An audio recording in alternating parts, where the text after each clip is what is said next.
ইমান দামেৰে কিনি অনা নাৰিকলকেইটা ওলালে পচা। যোৱা বছৰ ঘৰত যাওঁতে বৰা চাউল কেইটামান আনিছিলোঁ, তাকো ধৰিছে পোকে। মানে কি যে হ'ব, কেনেকৈ লাৰু পিঠা বনাম মই এইবাৰ। আজি ৰাতিপুৱাৰ ভাগত পুৰি বনালোঁ, ভাবিলোঁ চাহৰ লগত এনেকৈ খাওঁ। পুৰি চাহ খোৱাৰ পিছত হাজবেণ্ডক মই বজাৰলৈ পঠালোঁ যে নাৰিকল নাই, নাৰিকল কেইটামান লৈ আনিবা। আৰু তেখেতে 4টাকৈ নাৰিকলো লৈ আনিলে। পিছে নাৰিকলকেইটা অনাৰ পিছত যে মনটো বেয়া লাগি থাকিলে। মানে তাৰে 3টা নাৰিকলেই পচা আছিলে। পচা মানে একেবাৰে বেয়া গোন্ধ ওলোৱা পচা। আৰু দাম লৈছিলে কিমানকৈ জানেনে? 80 টকাকৈ। এটা নাৰিকল ইমান দামেৰে কিনি অনা বস্তু যেতিয়া বেয়া ওলাই ন, মনটো খুব বেছি দুখ লাগি যায়। পিছত গৈ পিনে আকৌ 2টা নাৰিকল কিনি আনিলোঁ বাৰু। আৰু যোৱা বছৰ ঘৰত গৈছিলোঁ, ঘৰত যাওঁতে জহা চাউল অলপমান আৰু বৰা চাউল কেইটামান লৈ আনিছিলোঁ। জহা চাউলকেইটা বাৰু শেষ হৈ থাকিলে, যিহেতুকে জন্মদিনত বা তেনেকৈ লক্ষী পূজা তেনেকৈ ব্যৱহাৰ কৰিলোঁ, গতিকে শেষ হৈ থাকিলে। আৰু বৰা চাউল অলপমান আছিলে 1.5 কেজিমান। পিছে পোকে ধৰিছে। মানে মই কি লাৰু পিঠা বনাম এইবাৰ, মই তাকেহে ভাবি আছোঁ। আৰু আজি দুপৰীয়াৰ সাজত বুটৰ দালি বনাম বুলি বুটৰ দালিকেইটা ৰাতিপুৱাই ভিজাই থৈ দিছিলোঁ।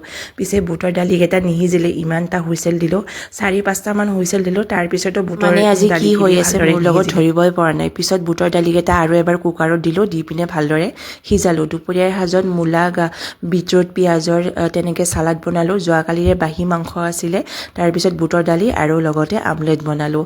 আৰু এয়া গধূলি নাৰিকলখিনি যদিও পচা নাৰিকলখিনি মানে পেলাই দিলোঁ। আৰু বাকী যিখিনি ভাল ওলালে তাৰে এটাই ভাল আছিলে, বাকী পিছত অনা 2টাও ঠিকেই আছিলে, ইমান বেয়া নাছিলে। সেইখিনি ভালদৰে টুকুৰা টুকুৰি কৰি ভালদৰে চাফা কৰি মিক্সাৰ গ্ৰাইণ্ডাৰত গ্ৰাইণ্ড কৰি কিনে থৈ দিছোঁ। আজি লাৰু পিঠা একেবাৰে নবনাওঁ, বাছ যোগাৰখিনিহে কৰি থৈ দিম। যোগাৰখিনি কৰি থৈ দিলে মানে বনাবলৈ সহজ হয়।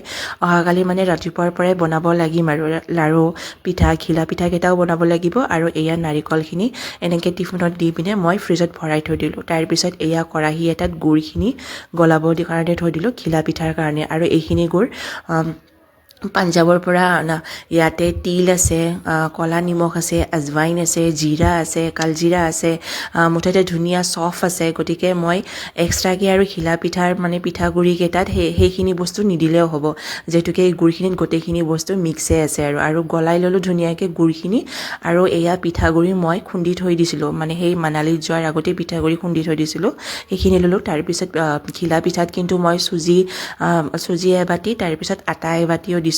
আৰু তাৰপিছত এয়া গলাই লোৱা গুড়খিনি ইয়াতে দিছোঁ। আৰু এতিয়া মিক্স কৰি পিনে ধুনীয়াকৈ মানে এটা বেটাৰ বনাই কিনে থৈ দিম ফ্ৰিজত।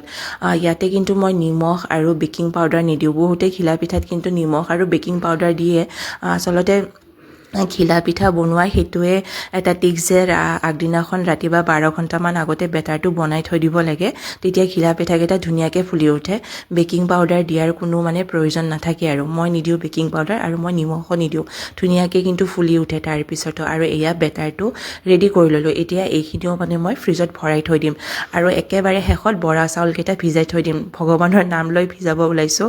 3 বাতি বৰা চাউল দিছোঁ, আৰু বাছ ভিজাই পিনে থৈ দিম। যিহেতুকে পোকে ধৰা, সেইকাৰণে এতিয়া ধুই নথওঁ, অকণমান সময় পানী দি থৈ দিম, যাতে পোকবিলাক আৰু বেয়া চাউলকেইটা ওপৰত উঠি আহে। আৰু তাৰপিছতহে মই চাউলকেইটা ধুই দিম। বাৰু আজিৰ ভিডিঅ'টি ইমানখিনিয়ে আছিলে। লগ পাম পুনৰ এটা নতুন ভিডিঅ'ত। আপোনালোকে পিঠা লাৰু চাগে বনালেই, কিন্তু মোৰহে এইবাৰ দেৰি হ'ল, ফুৰিব গ'লোঁ যে, সেইকাৰণে দেৰি হ'ল বনোৱাত।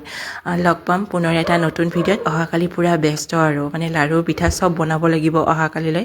আৰু ভগৱানৰ নাম লৈ কিনে বৰা চাউলকেইটা ভিজাই থৈছোঁ। পিঠা উঠে নে নুঠে ভগৱানেহে জানিব। আৰু বাৰু ঠিক আছে, আজিলৈ আহিছোঁ। লগ পাম মই পুনৰ এটা নতুন ভিডিঅ'ত। যদি ভিডিঅ'টো চাই ভাল পাইছে, এটা লাইক কৰিব, আৰু পাৰিলে পেজটো ফ'ল' কৰিব। আজিলৈ আহিছোঁ, বাই।